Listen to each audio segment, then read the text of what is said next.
Over the last 2 weeks, and really for the next several weeks, we're in this series talking about and considering Jesus' invitation to come and see. That is, Jesus' invitation to find true life only in Him.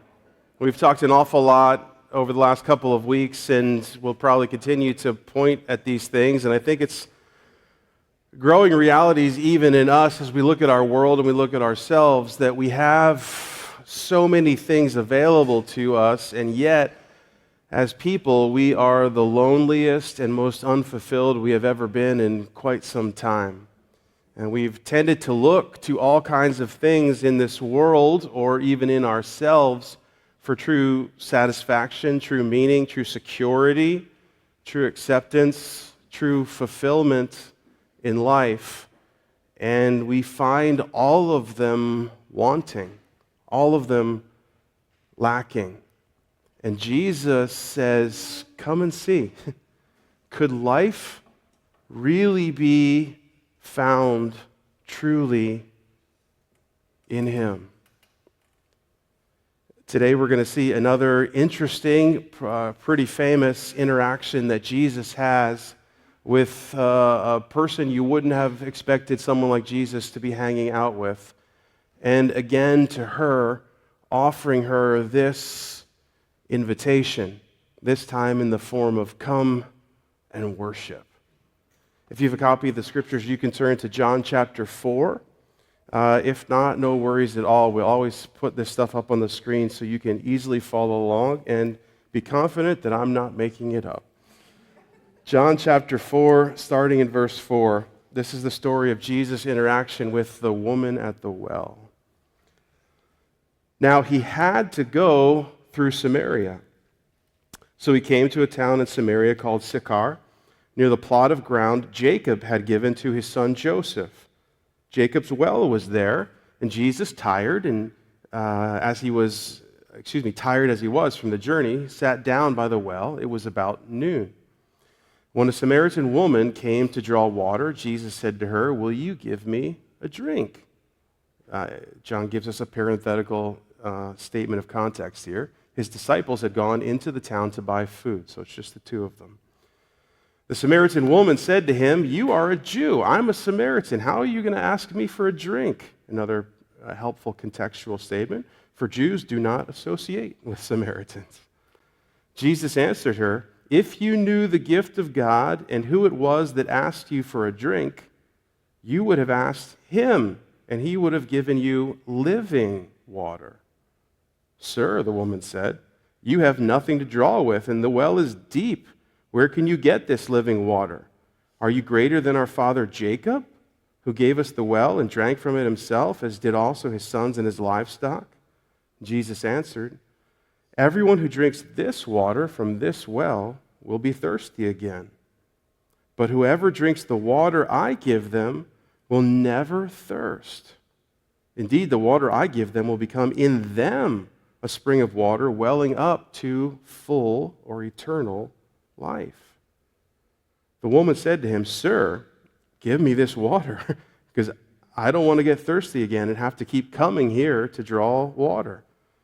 And Jesus said to her, strangely, "Go, call your husband and come back." "I have no husband," she replied. Jesus said to her, "You're right when you say you have no husband. The fact is, you have had 5 husbands, and the man you're now with is not your husband. What you have just said is quite true." "Sir," the woman said, "I can see that you are a prophet. Our ancestors worshipped on this mountain, but you Jews claim that the place where we must worship is in Jerusalem." Interesting, changing the subject, right? "Woman," Jesus replied, "believe me, a time is coming when you will worship the Father neither on this mountain nor in Jerusalem. You Samaritans worship what you do not know. We, as Jews, worship what we do know, for salvation is from the Jews. Yet a time is coming, and now has come, when the true worshipers will worship the Father in spirit and in truth. For they are the kind of worshipers the Father is seeking. God is spirit, and his worshipers must worship in spirit and in truth. The woman said, I know that Messiah, called Christ, is coming. When he comes, he'll explain all of this to us. And Jesus declared to her, I, the one speaking to you, I am he.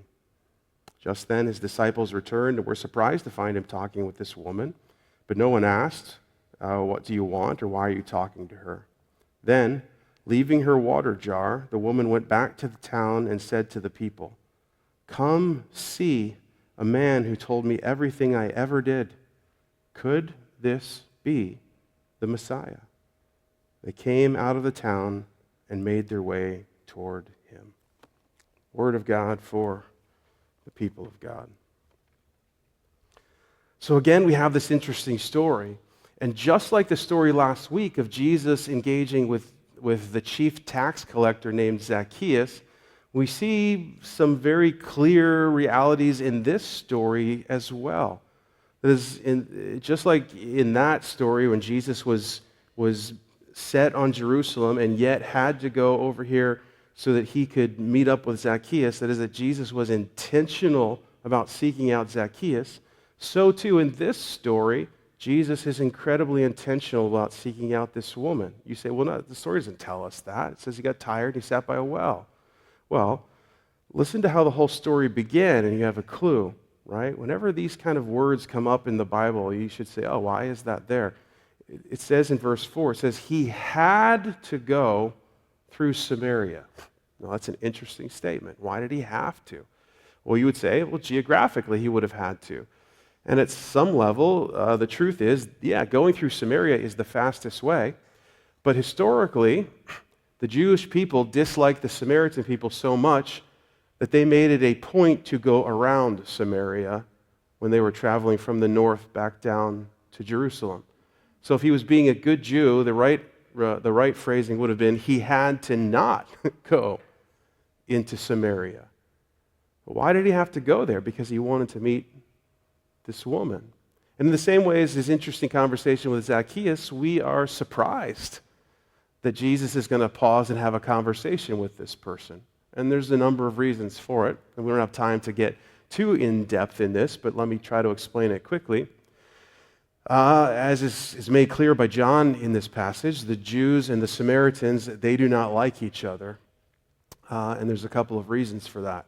Now here in this story is a good reason why we spent 9 months in the book of Kings, because you can begin to get a sense of background and what's happening here. So, Samaria in the book of Kings is what? It's the capital of the northern kingdom after the two kingdoms split, right? And so the northern kingdom goes into exile in Assyria. And when that happens, the Assyrians repopulate the land with some of their own people, while others from the Jewish people still stayed behind. And over time, these Assyrian people and the Jews, the northern kingdom, corrupted Jeroboam-style Jews, intermarried with each other and formed this whole new corrupt sort of religion with Samaria and that mount right there as the central point of it. And so the Jews of the first century world had all kinds of ethnic slurs for Samaritan people. Chief amongst them was they called them half-breeds. And they looked down their nose at them and saw them as people who didn't experience exile with them, people who were fully compromised, and so forth and so on. They hated each other, right? And so Jews avoided Samaritans at all cost. So for Jesus to have a conversation with any Samaritan would be mind-blowing. Beyond that, he's pausing to have a conversation with a woman. Now again, that doesn't register in 2025 in the West, but in the first century world of Jesus, this would have been shocking because women were held in much lower esteem in terms of social order of things. But perhaps the most stunning of it all, and Jesus exposes this along the way, is that he's not only stopping to talk to a Samaritan who is a woman, but she's a person of ill repute, right? That is that she's got herself into all kinds of challenging social situations that have made her an outcast. Historians have shown, and you may know this from reading this story or hearing preachers talk about it before, and no one comes to the well in the middle of the day because it's the hottest time in the day. So what is this woman doing at the well at noon? It's the time she can come when all the other people have already come, right? She's there because she's not allowed to belong to the whole group of people. And Jesus plans his whole entry to meet her at this exact moment so that he can offer her this profound invitation. This is who our Jesus is, right? He is seeking the redemption of all humanity in this kind of intentional way for you and for me and for our whole world. Amazing. So what then is Jesus' invitation? Well, it's two-pronged, right? His first invitation to her is what? For her to give him a drink, but it ultimately is to lead to the invitation he wants to give her, and that is, hey, if you knew who I was, you'd ask me for a drink, and I'd give you what? Living water. So his invitation is you could have living water.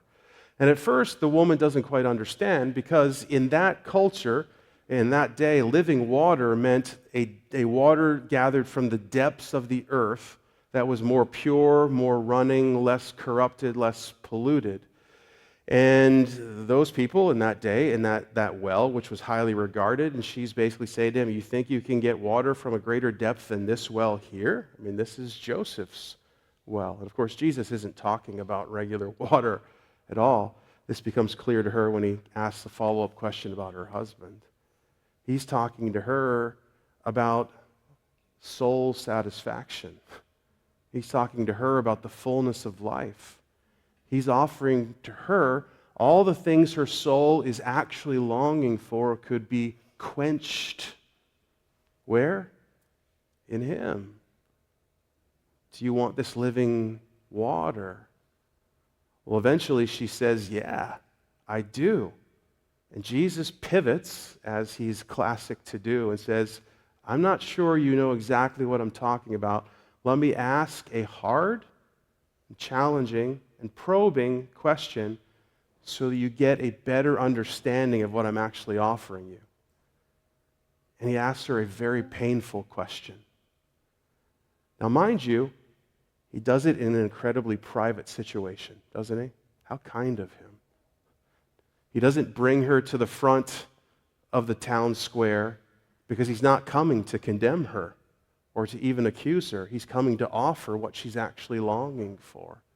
And so he meets her in the privacy of the moment so he can speak truly to her heart. Why does he ask her about these husbands? Well, we can't know for certain, but my guess is it's germane to the whole situation. That she has been looking for in all of these scenarios and relationships and situations is actually what Jesus can only give her, what God can only grant to her. She's been seeking it and not finding it, and seeking it and not finding it, and seeking it and not finding it, and incurring all kinds of pain and struggle along the way. And Jesus is saying that thing that you're actually seeking, that fullness and that fulfillment that you're longing for, the full life, eternal life, actually, I'm here to offer it to you. But here's the thing, friends. We can't really grasp the depth of what Jesus is offering us until we actually poke at some of the pain in our lives to see what we're truly longing for and how we actually haven't been able to find it. Right? Jesus, in his kindness and in his grace, loves you enough to be willing to do that sometimes so that you can see the gravity of what he's truly offering to you. You could read this story and say, oh man, why does he turn to condemnation? But that's to misunderstand Jesus. Instead, how kind of him to help her understand in a gentle, though painful way, the depth of what he truly is offering. And she gets it, doesn't she? She's like, oh, I can see that you're a prophet, right? She's like, okay, we're talking at a deeper level here. You're seeing things for what they really are. And then she pivots and asks a bizarre question, it seems like, right? Okay, so let's forget all the men and this living water thing. Let's set that aside. Which mountain should we worship on? Now, why does she pivot and ask that question? Because they're now finally coalescing at the deep level of the questions of the heart. That is, what we worship and give ourselves to, and at some level where we do it, is actually going to be the thing that unlocks this fullness of life. She's in essence saying, yeah, it's not only my relational struggles and failures that might be a problem here, it might be the whole orientation of my life. She says, listen, the Samaritans, we've worshiped on this mountain. This is all I know, right? And she's probably heard her history and seen it in a closed circle. He goes, but I know the Jewish people say we're wrong, and you worship at the temple over there, so which one is it? And Jesus is going to speak directly into the situation in a strange way, right? He's going to say, well, one is better than the other, but in essence, neither is ultimate. Right? He says, listen, you worship what you don't even know. The Jews, they have a knowledge, and it's better and it's right, the temple, because salvation comes from the Jews. Of course, salvation comes from God. But God had gathered the Jewish people to be a place by which the world could meet salvation. Again, we read the book of Kings. That didn't work out so great, right? At times, but not always. But Jesus then is making the ultimate invitation. It starts out with living water, but now he's making the ultimate invitation. He says, listen, the time is coming when true worshipers— don't miss the significance of that phrase. If there are true worshipers, then that necessarily means there are what? Some level of less than true worshipers, right? And Jesus, in essence, is saying collectively about the Samaritans and even the Jewish people in that moment that they are perhaps falling into that category. Jesus says, true worship is what I'm actually offering to you. Now let's pause and think about this for just a second. What on earth is true worship? Well, before I say that, I want to make a disclaimer of sorts, right? What I would call as less than true worship doesn't necessarily make it less than true worship bad. It's just not actually moving you to true worship. Now, some of it can be bad, like worshiping the wrong God or whatever. But when Jesus talks about true worship, he's talking in a powerful way. Now, listen, maybe more than any other word in the Bible, the word worship has been corrupted over time. And corrupt, by the word corrupt, I don't mean necessarily even in an intentionally bad way. We just know that words, as they last in our world, gather all kinds of different meanings and over from culture to culture to culture. And so when I say the word worship to you now, my guess is, although Rachel gave you a bit of a preemptive at the beginning of this service, so maybe my guess won't be completely right, my guess is almost all of us don't know exactly what Jesus meant when he said it. Because we've just lived into this modern understanding from the church and from ourselves of what worship is. So I want to just take a couple of minutes and try to understand. Right? So the Greek word translated worship here, it's used over 10 times in this passage. That's why we know the whole thing is about worship, not just about living water, right? It's the word proskuneo. Kuneo is a Greek verb that means to kiss. And pros is a prefix that adds direction, right? Towards. Proskuneo is to kiss towards, or oftentimes it would mean to bow and kiss the feet of something. Right? If you're just talking super literally. Now, ultimately, the picture that this gives is of seeing such significance or such gravity or such value or such beauty or such grandeur in something that you move towards it in awe and wonder. Does this make sense? That you would even, we have our English word, prostrate yourself down before it and kiss the feet of it. Now, originally, when this word was translated into English, way back when, for all my old English people, there was no word called worship. Do you know what the old English word was? It was worthship. Right? Some level, at some place through modern language and talking, we just got rid of the TH, probably because it didn't sound great or was hard to pronounce or whatever. Or we didn't want to talk like those people, as generations moved on and on. But worthship is actually a far better translation than worship when we're thinking about 2025. Because ultimately what Jesus is talking about in terms of true worship is seeing utter and ultimate value in God. And therefore moving fully towards Him in reverence and in ultimate submission. Does this make sense? So we sometimes say in life, what do you worship? Maybe a better way to ask it would be, what do you worship? What do you see in this life as valuable, as the most valuable?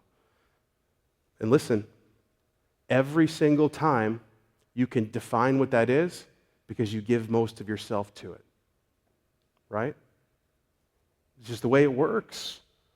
What we worship, we serve, and we invest in, and we give ourselves to, not just because we see it for its glory, but also because we feel like somehow it's going to give us the fullness of life that we're longing for. We tend to move towards worshiping our family. We tend to move towards worshiping our vocation, worshiping our wealth and our material gains, worshiping our talents or abilities or whatever it might be. And you can find all kinds of different things in your life. And we move towards it. Jesus said true worshipers see God with the ultimate value. Let me give you a story that hopefully can drive this in a little bit more. My grandfather, good man, he's kind of a humble worker, saved, invested, did those things, but somehow a guy came around, I think a door-to-door salesman, this is a true story, and he was selling small parcels of land in the New Mexican desert. And for whatever reason, my grandfather bought one, right? Now, you can look this stuff up online, and there is great criticism for anyone who bought these parcels of land in the New Mexican desert. Why? Because they're just completely unusable pieces of land. There's nothing there. There's no utilities moving anywhere towards them. There's nothing under the ground that makes them wow. This is a salesperson who came around on behalf of someone else selling these things for the promise they might have in the future and found some, I love my grandpa, but found some naive people who said, okay, I'll invest in that. Well, this parcel of New Mexican land remains in our family. And so after my grandpa passed in 1996, it dropped down to my grandmother, but my dad was managing it. And the thing about this is, every single year, you're paying tax on this, right? Now, you want to know how much tax we had to pay on this every single year? $3.50, right? So if you're looking for low property tax, I've got a piece of land for you. And eventually my dad, maybe about 10 years ago, called up whoever's in charge of that region of New Mexico and was like, what's the story here? And the lady or the man, whoever he talked to, was basically like, oh, you don't know how many of these phone calls we get. And they said, our recommendation to you is just stop paying the taxes, and after 5 or 6 years, the county or the township, whatever is out there, will just take over the land. There's never going to be anything here. It's not worth anything. And so ultimately, That's what my dad did. Now listen, imagine if in that phone call, my dad contacted someone out there and the person said, well, listen, nobody knows this, but actually I know for a fact that underneath that land, it's loaded with natural resources. Actually, there's more oil there or whatever is valuable, I don't even know these days, than you could ever imagine. All of a sudden, $3.50 for property tax looks unbelievable. And the whole disposition towards the piece of land changes, doesn't it? All of a sudden, we want to buy tickets and go out there and see it. We want to develop it. Is there a way to move things towards it? We're going to put money into it and invest in it. Do you see when you begin to value something, how it changes your whole disposition towards it? And Jesus is saying, when you see God for who he actually is, he's not some piece of unuseful land out in the New Mexican desert. It's actually this beautiful oasis that is going to give you everything you've ever been longing for. And he says, come and worship. You say, okay, I'm interested, but how? Well, Jesus, interestingly, is also interested in the how, and the answer is actually going to be where. The where actually matters, right? Because it's easy to take the story, and Jesus, the woman is asking Jesus, hey, should we worship on this mountain or this mountain? And Jesus says, there's coming a time when you're not going to worship on this mountain or that mountain. And many of us will take that to say, oh, there's no more mountains, right? We can do this anywhere. And I want to say you're half right and you're half wrong, right? At some level, you can do it anywhere, but there still is a singular place where true worship only happens. So what is the new place? Well, it's this little confusing phrase that Jesus uses to the woman. He says the new place is, quote, in spirit and in truth, right? This is a location, not some esoteric statement that Jesus is giving in the moment. Oftentimes we've read this story or we've heard people talk about it, and because the word spirit is used, we get into this strange kind of netherland and netherworld reality.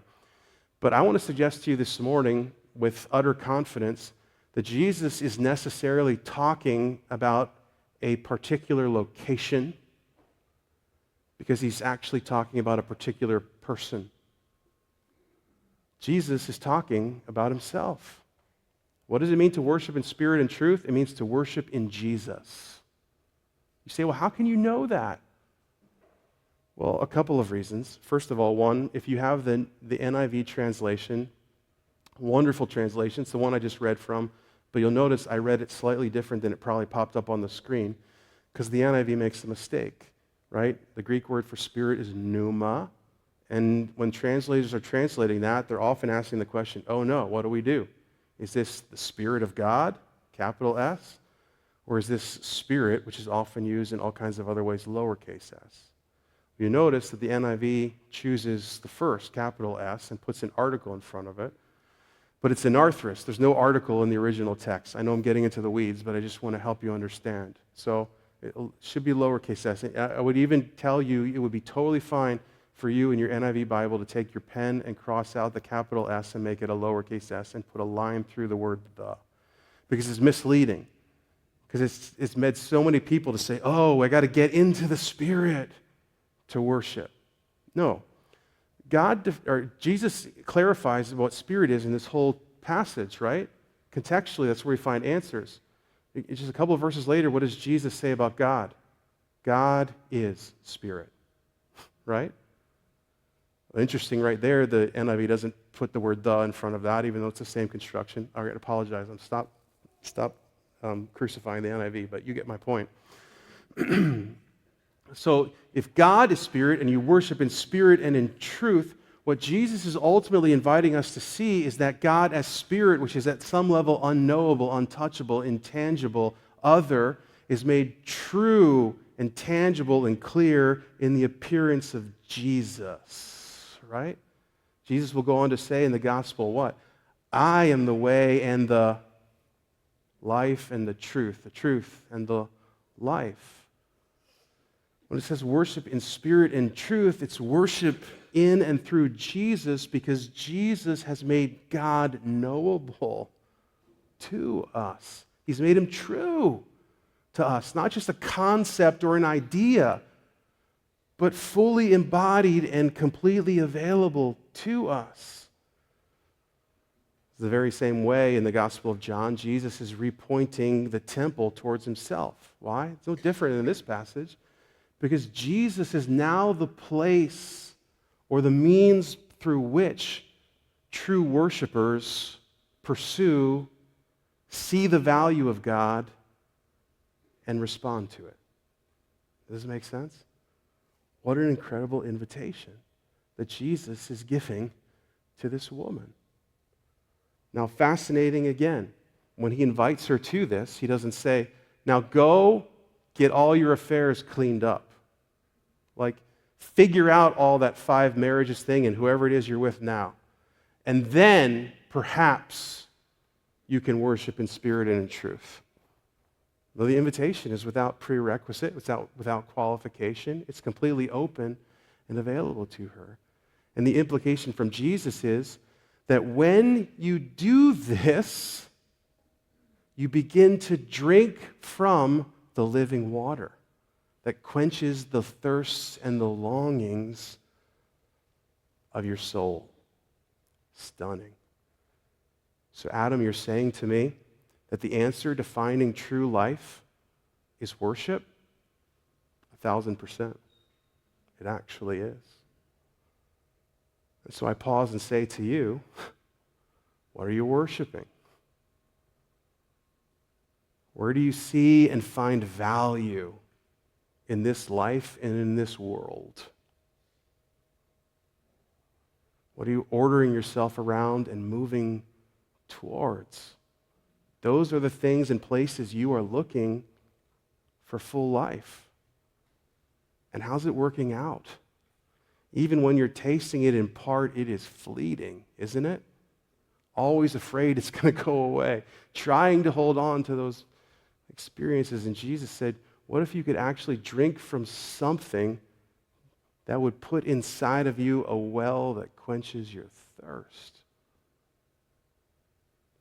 The invitation is to come and to see the unmatched value of God on full display through the person and work of Jesus.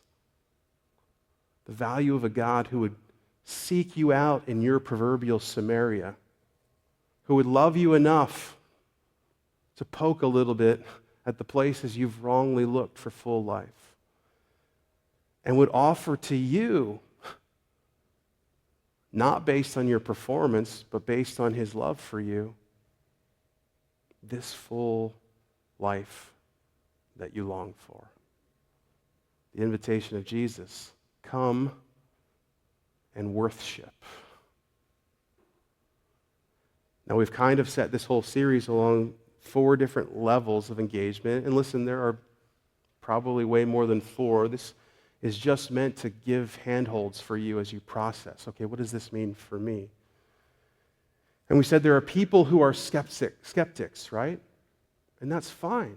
And if you are skeptical about Jesus and you are here, you are welcome here. No one is going to force anything on you. We're glad that you're here. We want this to be a safe place for you to process. Because if you're going to be honest in your skepticism, you personally have to get close enough to examine for yourself, not just embrace or accept someone else's characterization or conclusions. And so, I'm asking your skeptical heart in this moment, could Jesus really offer you living water? Could Jesus really offer you the full life that you're longing for? A freedom from the things that grip you, a rescue from the sin that has chained you, and the peace and the joy and the fulfillment that you're after. Jesus comes to the woman willing to engage her in this conversation, knowing full well the skepticism, at least at the beginning, she would have met him with. And listen, it's important for us to also nuance a little bit. That is, that skepticism is not just intellectual, right? So some of us might be intellectually skeptic. I don't know that Jesus really does this for me. Many of us are what I would call pragmatically skeptical, right? And so we're kind of like, we're not going to put all our eggs in one basket kind of people. And so, yeah, I'm willing to invest in God about this much, right? And I call that Sunday. Or about this much, and I call that 2 hours on Sunday, or whatever it is, you know? So where in your life might you be skeptical that Jesus could actually give you living water in that compartment or component of life?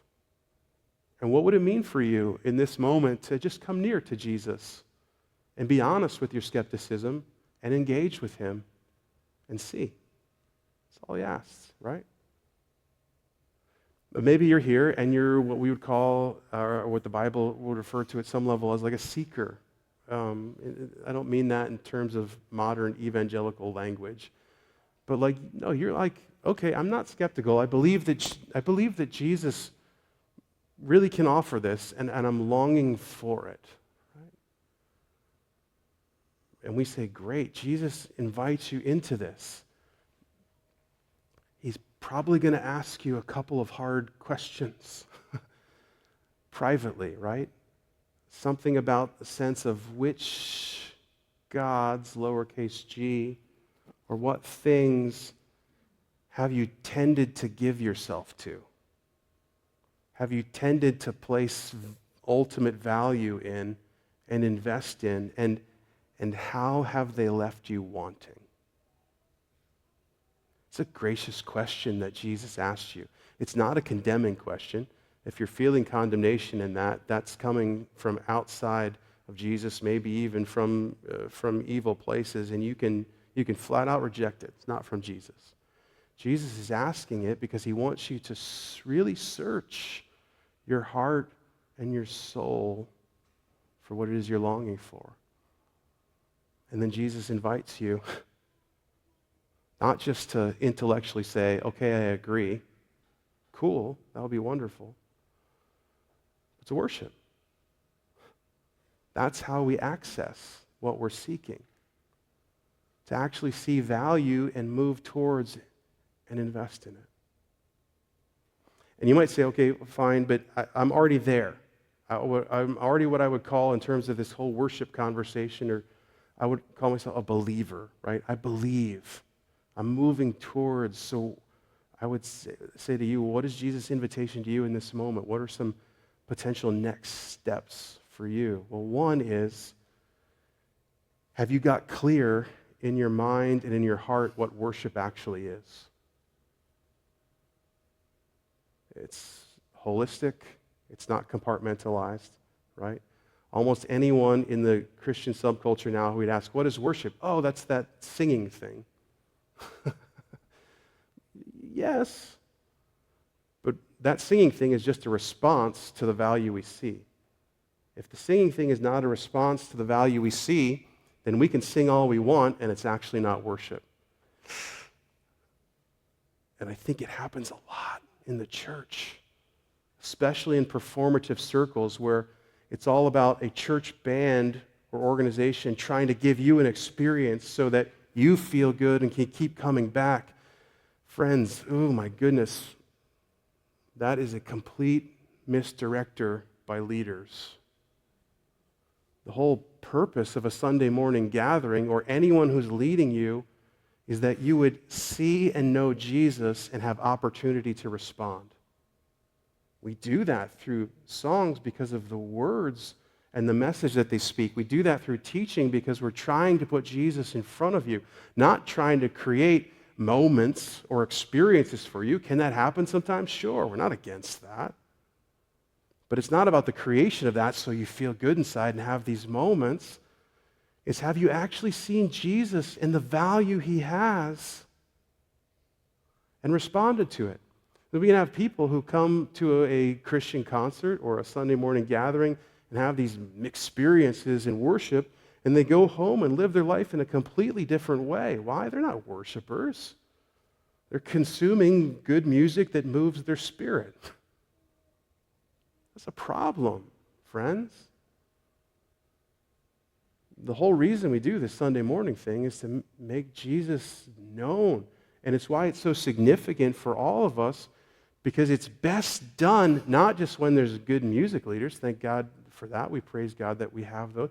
Not just when you have a pastor who can deliver you a sermon that is useful, but when we collectively come together as the body of Christ, together we make Jesus known to each other. That's why these gatherings are so significant. That's why even if you're watching online, we would long for you to be here, to be part of that experience.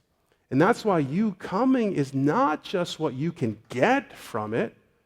It's how can we collectively put Jesus on full display for each other. Because all throughout the rest of our weeks, we are being told to worship other things. Subversively, subconsciously, and wildly blatantly, right? Worship politicians, worship politics, worship American dreams, worship money, worship vocations, worship your appearance, whatever it might be, right? We need this collective experience. So perhaps a step of faith in embracing Jesus' invitation would be, what would it mean for me to come to worship gatherings so that I can actively participate in worship, not just consume what's being offered, right? Now listen, actively participate doesn't mean just the singing stuff, right? We've already tried to make that point as clear as possible. But it can mean when you are experiencing the value of Jesus in a song you're singing that you respond to it, right? Sometimes you'll see people put their hands up or put their hands wide or whatever, and that's wonderful and an amazing response. It does not have to be the norm for everyone and anyone. Never would we ever say to anyone, this is what it looks like to worship. Anyone ever tells you that, go far, far away from them. What does it look like to worship? To see Jesus and to respond. If it moves you to clap, you clap. And if it moves you to raise your hands, you raise your hands. And if it moves you to close your eyes and think deeply, that's what you do. Listen, I'm like Pennsylvania German through and through and through, right? Like, emotion for me is oftentimes moving my right hand out of my pocket to right here. You know, I get it. Like, don't hear me saying anything. I just want you to have in this space openness to respond to the worth of Jesus. And for you to help us always be a place in our music, in our teaching, in our kids' ministry that is just about making Jesus known so that people can see him for who he really is, his value, and respond, and not being a place where we just deliver religious goods and services to people so they can have an experience and go home. And maybe if you're saying I'm a believer, what will be a next step of faith in this? Third possibility for you. What if you began to not just agree with me that worship was holistic, but actually got intentional about it? That your drive to work is an opportunity to worship, not just because you put music on, right? We've already tried to, it doesn't have to be music, right? What if your job and your vocation was an act of worship? What if your engagement with your neighbors and your family is an act of worship? What if in all the things we get to do and have to do in this world, we can actually in them value Jesus ultimately, even while we're doing them? This is actually the invitation that Jesus is giving to the woman. Listen to what he didn't say, like, hey, you can come worship in spirit and truth. We got this great gathering coming up in an hour. We're going to have a great band here and the best teacher from Emerson. He doesn't make any sense, right? He's like, no, you can live your life in this profound way. What an invitation. And then, for those who say, I'm trying to really do those things, what could be another step of faith? We've said, what would it mean to join the mission of Jesus? Look at how the story ends. What does the woman do? I mean, listen, true worship is always going to flow into joining Jesus in his mission. Because if you see value in him, you're going to want to be doing what he's doing so you can be where he is. And so what does she do? She goes into the town and tells everyone. Now listen, this whole woman's existence has been about avoiding the town at all costs. But she has found something that is of such great worth that she can't help but tell the whole town about it. And listen to what she says when she tells them. Hey, I found a man who's told me everything I've done. And they're probably like, we know everything you've done. And what does she say? Come and see. Stunning. In our life, is it not true that the things in which we've found great value, it is hard for us not to tell other people about them? Yeah? When our kid who we love has this moment of brilliance or greatness on the field or in the classroom or in their vocation, when we taste this great recipe or this great meal at this new restaurant, right? We say, oh, it's worth it. We tell others. Listen, when we find this kind of value in Jesus, it naturally flows into gathering others, not in a coercive way, but in a, hey, this is what I found. You should come and see. Profound stuff. Jesus offers full life by offering the invitation to come and be a true worshiper. You pray with me?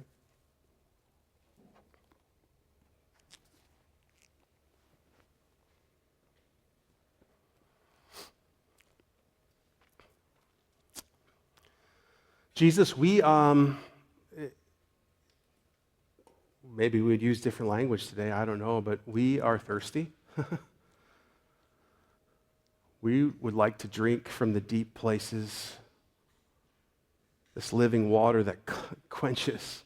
We get up every day and we're trying to get, achieve, perform, produce, hold, find significance, acceptance, security, wherever we can. Full life. What incredible freedom. What rest it must be to have that actually satisfied. We hear your invitation this morning. It says, satisfaction actually is found in worship. So who or what are you worshiping and where are you doing it?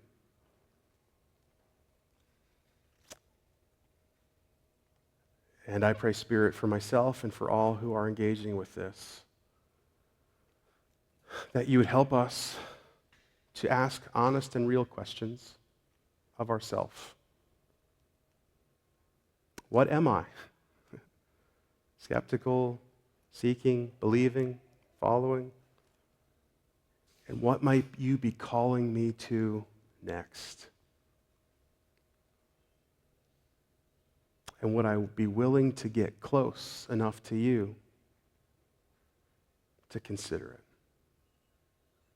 Jesus, I have found you to be the source of true life.